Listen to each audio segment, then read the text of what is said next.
Aujourd'hui, nous sommes le deuxième dimanche de l'Avent.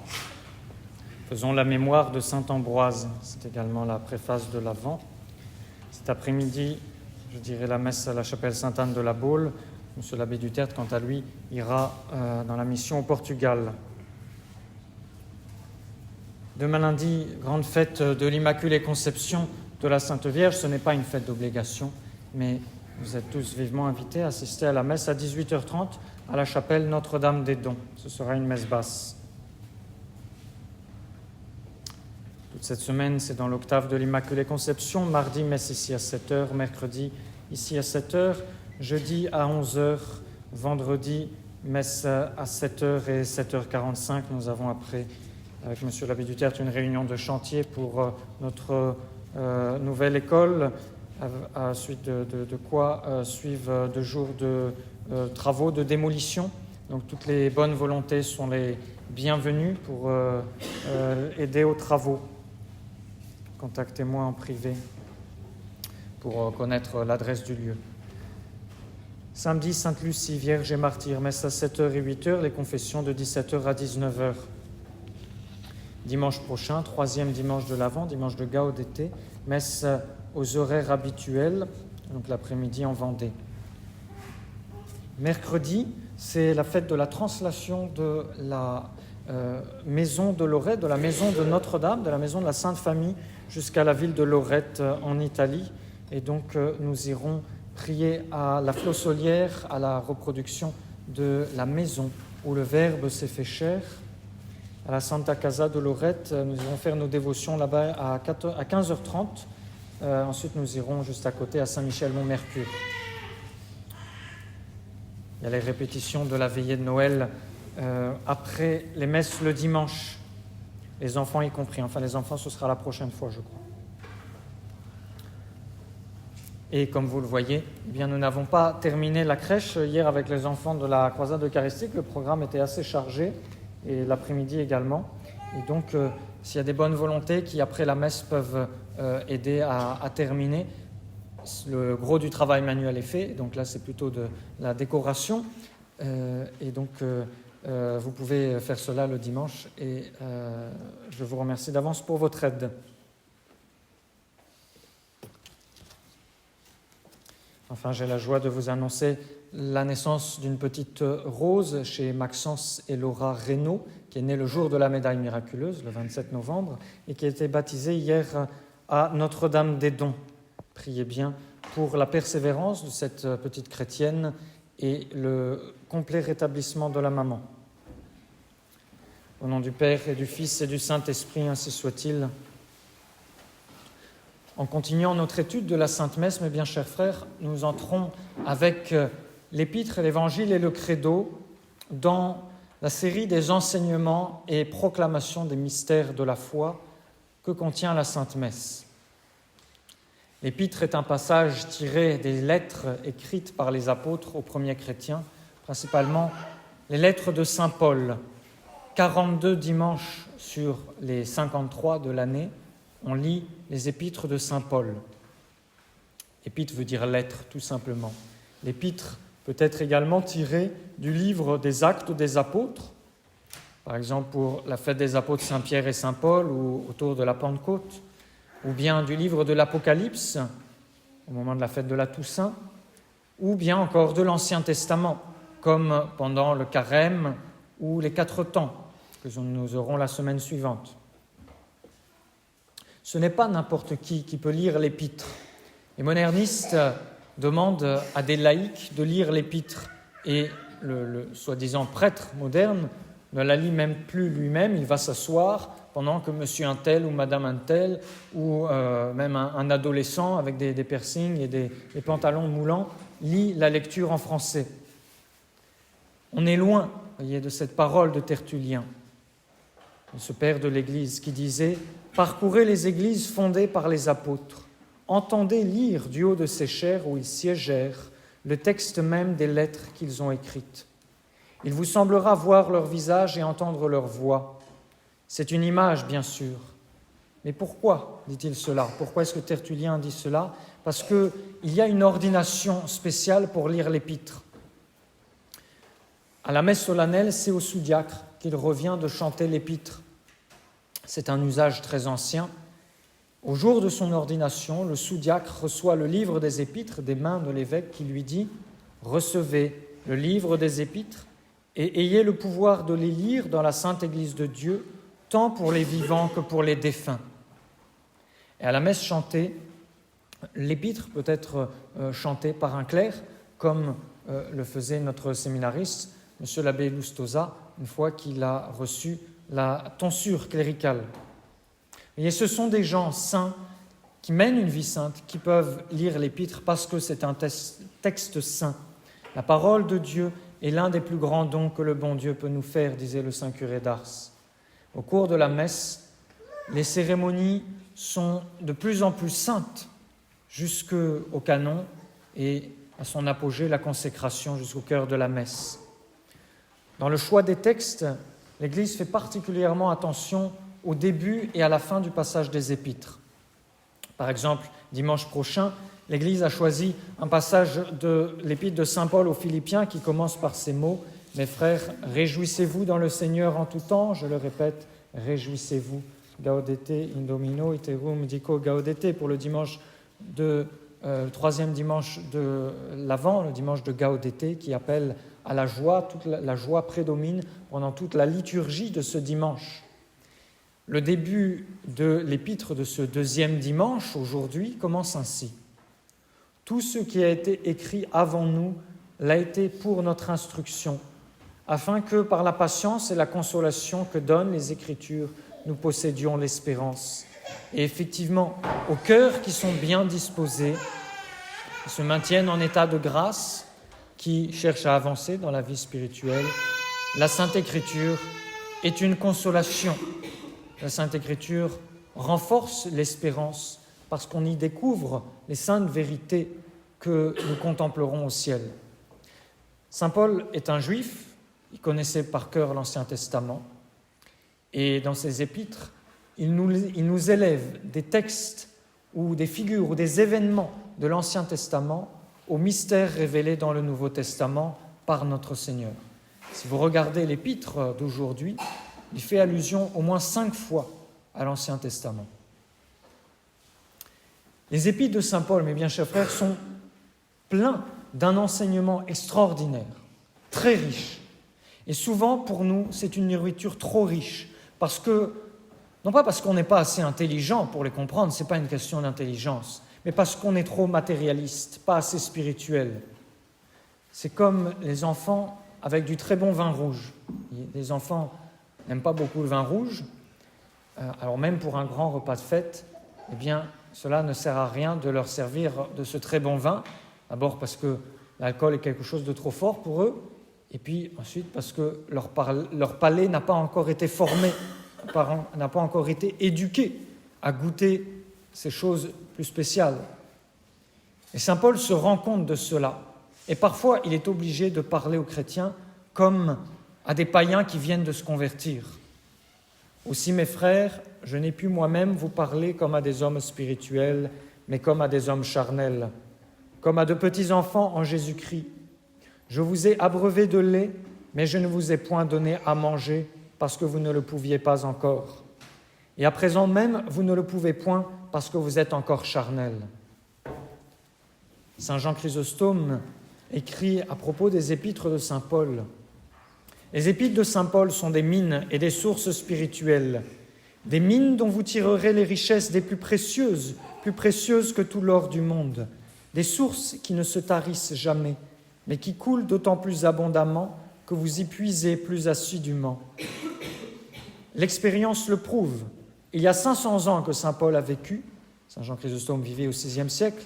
Depuis ce temps-là, plusieurs docteurs, savants, interprètes et commentateurs ont tiré des richesses immenses de ses écrits, mais ils ne les ont pas épuisés, parce que c'est un trésor spirituel qui, bien loin de diminuer au fur et à mesure qu'on y puise, s'accroît au contraire et se multiplie de plus en plus.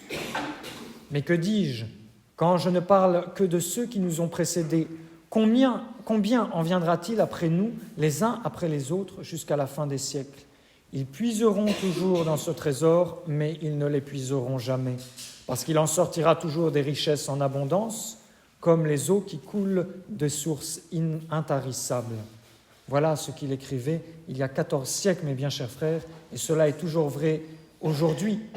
Et l'Église, quand elle a composé la messe du Sacré-Cœur, au XIXe siècle, eh bien, a tiré des épîtres de saint Paul un texte magnifique à la gloire du Sacré-Cœur, parce que tout cela est contenu dans les épîtres de saint Paul. Saint Jean Chrysostome était un passionné de saint Paul. Et il dit dans un de ses nombreux sermons sur saint Paul, il y en a même qui ignorent le nombre des épîtres de saint Paul. Alors, pour que vous vous en souveniez, il y en a 14. Il y a aussi 7 épîtres qu'on appelle les épîtres catholiques qui ont été écrites par saint Jacques, saint Pierre, saint Jean et saint Jude. Elles sont moins dogmatiques, c'est-à-dire moins doctrinales que les épîtres de saint Paul, plus morales. Donc il s'agit davantage d'exhortation, d'encouragement que de démonstration. Même saint Pierre dit que les épîtres de saint Paul sont difficiles à comprendre. Alors pourquoi l'Église a voulu les inclure dans sa sainte liturgie? Pourquoi les redonner chaque dimanche à lire aux fidèles si la plupart sont incapables de les comprendre complètement? Et pour les fidèles, que faire avec ces épîtres? Est-ce qu'on les lit rapidement sans les comprendre? Est-ce qu'on se résigne à les lire toute sa vie en espérant qu'un jour peut-être il y aura une langue de feu qui viendra se poser sur notre tête pour tout comprendre, comme les apôtres au jour de la Pentecôte? Donc 2 questions et 2 réponses. Pourquoi d'abord l'Église met des textes compliqués dans sa liturgie? Parce que le but des épîtres et des évangiles n'est pas d'abord de nous instruire, mais de nous sanctifier, en tout cas quand elles sont lues dans la messe. La lecture de l'épître est un sacramental. L'évêque, quand il ordonne le sous-diacre, lui dit « Si donc, à cause de la fragilité humaine, il arrivait que les fidèles soient souillés par quelque faute, c'est à vous qu'il reviendra de donner l'eau de la céleste doctrine par laquelle ils seront purifiés pour orner l'autel et retourner au culte du divin sacrifice. » La lecture de l'épître au début de la messe nous sanctifie en fonction de nos bonnes dispositions, même si nous ne comprenons pas tout. Et c'est pourquoi l'Église demande aux prêtres de la chanter avec un ton spécial. Et puis la deuxième question, c'est pourquoi faudrait-il se résoudre à ne pas comprendre les épîtres? La réponse est non, évidemment. Non, parce que les épîtres renferment les secrets de la vie vraiment chrétienne. Il faut donc étudier. Vouloir parvenir à la vie intérieure sans étudier, c'est une illusion de la paresse, c'est une présomption. Le devoir de l'étude concerne tous les chrétiens. Le prêtre principalement, un prêtre qui n'étudierait pas pendant plus d'1 mois commettrait un péché mortel et ne pourrait plus s'asseoir au confessionnal. C'est saint Alphonse qui le dit. Même saint Paul étudiait. On le sait de ses épîtres, justement. Quand il était emprisonné, il demande à ce qu'on lui apporte ses livres et ses parchemins pour étudier. Saint Paul, vous imaginez, Saint Paul qui est monté jusqu'au 3e ciel et qui a eu les révélations des mystères de l'au-delà. Saint Paul demande ses livres pour étudier. Et aussi, il y a cet exemple magnifique du père Aubry, dont je vous parle de temps en temps, qui était professeur de théologie et d'histoire ecclésiastique au grand séminaire et qui a tout laissé de côté pour s'engager dans les missions étrangères et aller évangéliser les Chinois. Et le père Aubry apprend aux Chinois le b.a.-ba de la religion, des prières, et il est vraiment atterré parce qu'il n'arrive pas à élever leur esprit. Et il dit que les Chinois mettront des générations avant de devenir des chrétiens complètement, parce qu'ils sont trop terre-à-terre. À côté de cela, le père Aubry, sur son bureau qui était dévoré par les rats, sur son lit qu'il était obligé d'élever à cause des inondations dans sa chambre, eh bien, le père Aubry reprenait ses livres de théologie et il écrivait de la théologie que peut-être personne ne lirait jamais. Heureusement, ces beaux écrits sont parvenus jusqu'à nous. Ce n'est pas parce que le bon Dieu se plaît à se révéler aux petits et aux humbles qu'il ne veut pas qu'on étudie. Tout au contraire, le bon Dieu donne ses lumières dans la mesure où l'on fait l'effort de le connaître davantage. C'est pourquoi il faut lire, c'est pourquoi il faut profiter de la procure que nous mettons à votre disposition. Écoutez ce reproche de notre Seigneur à ses apôtres le soir du jeudi saint. « Il y a si longtemps que je suis avec vous et vous ne me connaissez pas. » Les apôtres ont passé 3 ans dans l'intimité avec notre Seigneur et pourtant ils continuaient à voir les choses avec un regard bien trop naturel. Ils étaient toujours aussi terre à terre. Alors que ce reproche ne s'adresse pas à vous, mes bien chers frères. Depuis des années, vous venez à la messe, vous passez du temps dans l'intimité de notre Seigneur, et pourtant, le connaissez-vous réellement? Comprenez-vous les épîtres que vous lisez chaque dimanche? Êtes-vous à ce point pénétré de la doctrine de saint Paul que vous puissiez dire comme lui, « Pour moi, vivre, c'est le Christ » ou bien « Je ne me glorifie pas si ce n'est dans la croix de notre Seigneur Jésus-Christ » ou bien « Je fais toutes choses pour l'Évangile » ou bien encore « Je châtie mon corps et je le réduis en servitude, de peur qu'après avoir prêché aux autres, je ne sois moi-même réprouvé. » Alors, ce reproche de notre Seigneur à ses apôtres, il faut que nous l'entendions. Il y a si longtemps que je suis avec vous et vous ne me connaissez pas, ou en tout cas pas assez. D'où l'importance de se former pour goûter les trésors spirituels de la Sainte Liturgie. Et en plus, on ne peut pas faire face au monde moderne, avec seulement le catéchisme de son enfance et les sermons, même si on essaie de les faire le plus complet et instructif possible. C'est pour cela que nous continuons à donner des cours de catéchisme pour adultes. En ligne, ce sont les temps qui veulent cela, sur le groupe Telegram, ce qui permet également, tout au long de la semaine, de poser des questions, qui permet aux prêtres d'éclairer certains points particuliers. Il y a aussi les vidéos que je vous recommande sur les sujets en lien particulier avec la crise que traverse la Sainte Église. Et donc, nous vous encourageons à lire.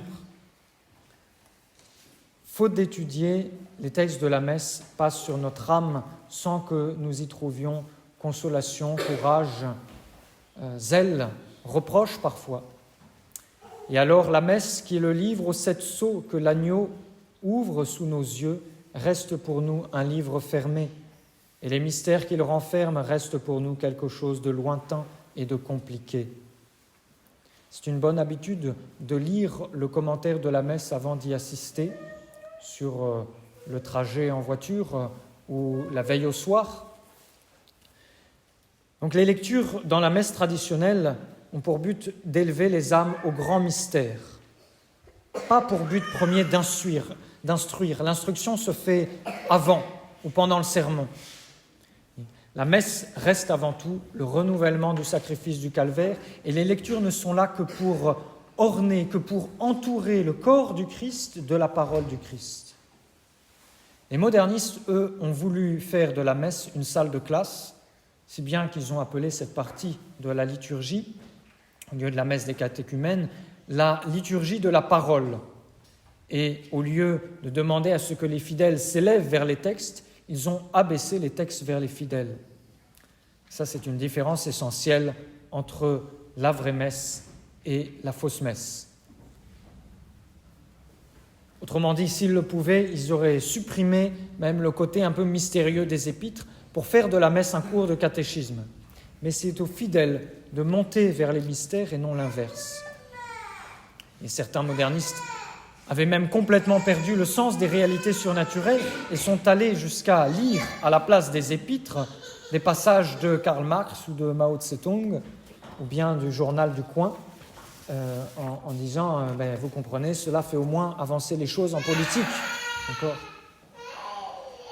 Les modernistes ont rajouté énormément de textes de l'Ancien Testament dans les lectures, ce qui en soi n'est pas une mauvaise chose, mais ils ont tellement rajouté que le cycle des lectures ne se fait plus sur 1 an, mais sur 2 ans, et même avec les évangiles qui tournent également, eh bien, on en arrive à avoir un cycle de lecture sur 3 ans. Et donc impossible de retenir quel épître va avec quelle fête, avec quel évangile, impossible que ces textes s'imprègnent dans les âmes chrétiennes. Et en plus Malgré toutes ces additions, comme par hasard, les thèmes dérangeants aux yeux des modernistes ont disparu.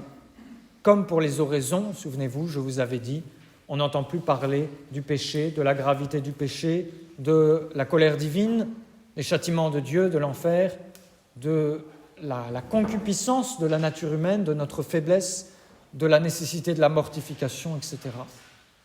Et déjà, Don Guéranger dénonçait cette attitude des modernistes. D'un côté, il passe sous silence, au moyen d'un choix adroit, les textes qui expriment la doctrine opposée aux erreurs qu'il prône. D'un autre côté, il met en avant des passages tronqués, c'est-à-dire incomplets, qui ne montrent qu'une face de la vérité et cachent l'autre aux fidèles. Les recommandations officielles du Vatican moderne aux curés disent même que les passages trop difficiles à comprendre par les fidèles ne doivent pas être utilisés le dimanche. Dans ce cas, on se demande bien pourquoi le bon Dieu a pris la peine de descendre du ciel pour nous enseigner les mystères si on doit les laisser de côté. Pourquoi saint Paul a eu la vision du troisième ciel si il ne peut pas nous en parler? Saint Augustin répond magnifiquement à cela. Les obscurités de l'Écriture sont utiles. Elles exercent notre humilité, empêchent l'ennui, excitent notre ferveur. Dieu a ainsi voulu que nos efforts soient stimulés. Dieu a voulu que les divines Écritures contiennent des choses claires et des choses obscures. Les clairs nous nourrissent, les obscurs nous exercent. Voilà le contenu des épîtres magnifiques. À la fin de l'épître, le servant de Metz répond à voix moyenne. Vous n'entendez pas toujours. Il répond Deo gratias. Rendons grâce à Dieu. Et de votre cœur, vous devez dire Ô Seigneur, je vous rends grâce de tant d'excellentes vérités que vous avez révélées à votre Église pour l'instruction et la consolation de vos serviteurs. Deo gratias pour ces épîtres. Saint Augustin raconte l'histoire d'un jeune esclave chrétien d'Afrique du Nord qui était converti, très fervent, et qui avait décidé de répondre à tout par Deo gratias. C'est une très bonne habitude de dire Deo gratias. Lui, il le disait tout le temps pour vivre dans la louange continuelle.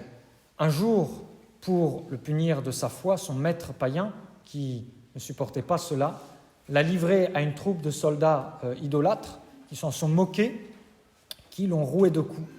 Et à chaque coup qu'il recevait, ce jeune esclave chrétien disait « Deo gratias ». Et plus les coups augmentaient, plus il disait « Deo gratias », jusqu'à ce que finalement, il lui donne le coup final et qu'il rende son âme à Dieu en prononçant une dernière fois « Deo gratias ».